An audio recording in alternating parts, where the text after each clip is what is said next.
The coronavirus is not only a public health emergency, it also poses a major threat to the world's economy.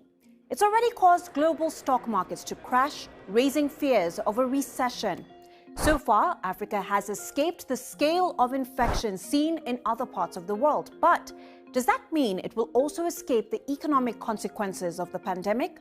The answer is almost certainly no. African countries trade more with the rest of the world than they do with each other. Take China, where the COVID-19 outbreak began.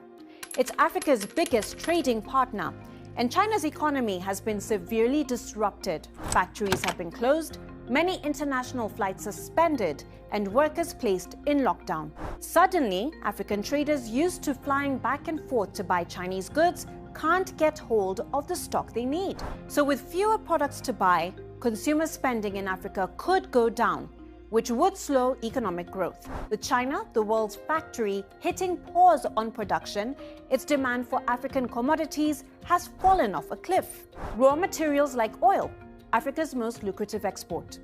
Angola and Congo-Brazzaville sell more oil to China than any other African country. Nigeria, the continent's biggest oil exporter, sells more than a third of its oil to Europe.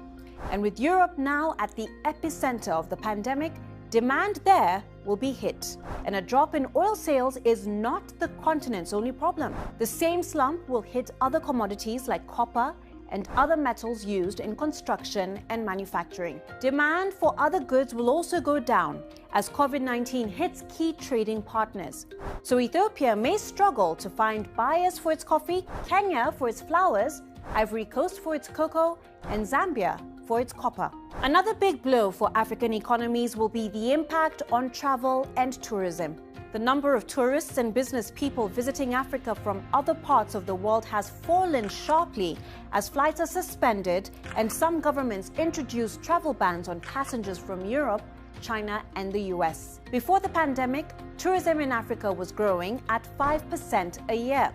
For countries like South Africa, Botswana, Rwanda, and Uganda, just to name a few, tourism is a vital part of the economy. It generates billions of dollars and supports around 1 in 10 of all jobs. Until the pandemic is over, fewer tourists will be booking holidays in Africa. So far, Africa has not suffered the death and disruption COVID-19 has caused in Italy and China. But sadly, it won't be immune when it comes to the economic fallout from the virus.